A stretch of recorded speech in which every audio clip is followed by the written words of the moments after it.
यो हो अल्टिमाको atom 192 in year earbuds र आज हामीले यो भिडियोमा हाम्रो 15 डेज युज गरेको एक्सपिरियन्स शेयर गर्नेछौँ जसमा अब हामीलाई के मन पर्यो के मन परेन भनेर सबै कुरा शेयर गर्नेछौँ। हजुरले हाम्रो च्यानललाई सब्स्क्राइब गर्नु भएको छैन भने चाहिँ सब्स्क्राइब गरिहाल्नु होला र यति भन्दै आजको हाम्रो रिभ्यु भिडियो सुरु गरौँ।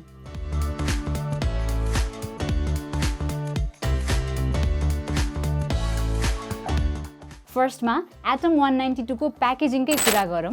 यो चाहिँ कार्ड बक्स स्टाइल प्याकेजिङमा आउँछ र यसमा हामीले अल्टिमाको ब्रान्डिङ र एटम 192 को हाइलाइटेड फिचर्सहरू देख्न सक्छौँ। त्यसैगरी यो बक्सभित्र चाहिँ earbuds, charging cables, silicon year tips र केही डकुमेन्टेसन्सहरू छ। इयरबड्सको डिजाइनको कुरा गर्नुपर्दाखेरि यो इयरबड्सको केसको डिजाइन चाहिँ राम्रो लाग्यो मलाई। फ्रन्टमा अल्टिमाको ब्रान्डिङ र इन्डिकेटर लाइट्सहरू छ जसले ब्याट्री ब्याकअप पनि इन्डिकेट गर्छ। त्यसैगरी यसको बटममा चाहिँ USB type C charging port छ। अब यसको फिलको कुरा गर्नुपर्दाखेरि इयरबड्स चाहिँ एकदम नै लाइट छ र मलाई मेरो युजमा कम्फर्टेबल नै लाग्यो, इभन लङ टाइमसम्म युज गर्दा पनि। यो इयरबड्समा IPX4 वाटर रेजिस्टेन्स आउँछ र यो अब नर्मल वर्कआउट्स, हाइकिङ, ट्रेकिङहरूको लागि चाहिँ हुन्छ, तर रेनमा नै चाहिँ युज नगर्न म रेकमेन्ड गर्छु। अल्टिमा एटम 192 को फिचर्सहरूको कुरा गर्नुपर्दाखेरि यसमा नर्मल फिचर्स नै छ, जस्तै अब प्ले, पज, कलहरू रिसिभ र रिजेक्ट, म्युजिकलाई नेक्स्ट र प्रिभियस एट्सेट्रा।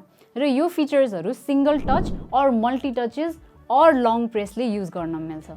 त्यसैगरी यसमा ENC अवेलेबल छ जुन ENX टेक एल्गोरिदममा बेस्ड छ, जसलाई चाहिँ अब सिम्पल टर्ममा बुझ्दाखेरि यसले तपाईँको कल क्वालिटी इम्प्रुभ गर्न हेल्प गर्छ र यो बाई डिफल्ट इनेबल्ड नै हुन्छ।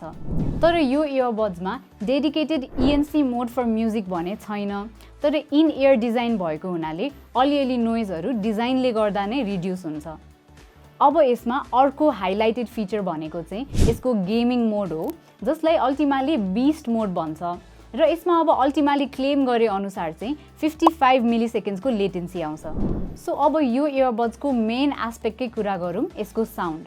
यो इयरबड्सको साउन्ड ब्यालेन्स छ र यसमा बेसको कुरा गर्नुपर्दाखेरि डिसेन्ट नै छ। त्यसैगरी इन्स्ट्रुमेन्ट सेपरेसन्स, हाइज एन्ड लोज फ्रिक्वेन्सिजहरू नि डिसेन्ट नै छ र यो इयरबड्सको भोल्युम मजाले लाउड हुन्छ र डिस्टोर्सन हुने इस्युजहरू चाहिँ मैले मेरो टेस्टिङ पिरियडमा फेस गरिनँ। कनेक्टिभिटीको कुरा गर्नुपर्दाखेरि यो इयरबड्समा ब्लुटुथ भर्जन 5.3 आउँछ अनि अब हाम्रो टेस्टिङ पिरियडमा चाहिँ हामीले कनेक्टिभिटी रिलेटेड इस्युजहरू केही पनि फेस गरेनौँ।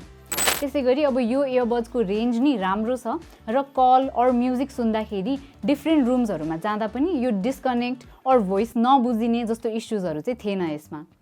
अब यो इयरबड्सको माइकको क्वालिटी चाहिँ हजुरहरूले यो सुनेर डिसाइड गर्न सक्नुहुन्छ। हेलो एभ्रीवान, यो चाहिँ डाइरेक्टली अल्टिमा एटम 192 को इयरबड्सबाटै रेकर्ड भइरहेको छ। सो यसको साउन्ड क्वालिटी कस्तो छ भनेर हजुरले आफै डिसाइड गर्न सक्नुहुन्छ। ब्याट्रीको कुरा गर्नुपर्दाखेरि यो इयरबड्सको ब्याट्री पर्फर्मेन्स राम्रो छ र अब नर्मल युजमा सिङ्गल चार्जमा नै 4 to 4.5 आवर्सको ब्याट्री ब्याकअप दिइरहेको थियो। अब इयरबड्सको केस नै इन्क्लुड गर्दाखेरि 4 पटकसम्म फुल चार्ज गरिरहेको थियो।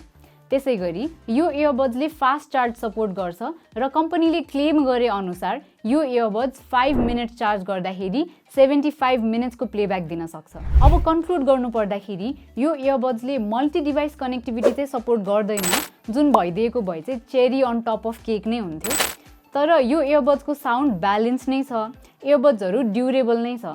सो हजुरले अराउन्ड 2000 रुपिजको क्याटेगोरीमा यो इयरबड्स लिन खोजिराख्नु भएको छ भने चाहिँ यो एउटा राम्रो चोइस हुनसक्छ। सो हामी अब यस्तै भिडियोजहरू लिएर आउने नै छौँ। यदि हजुरलाई यो भिडियो मन परेमा लाइक, कमेन्ट, सेयर र सब्सक्राइब गर्न चाहिँ नबिर्सिनु होला। Thank you.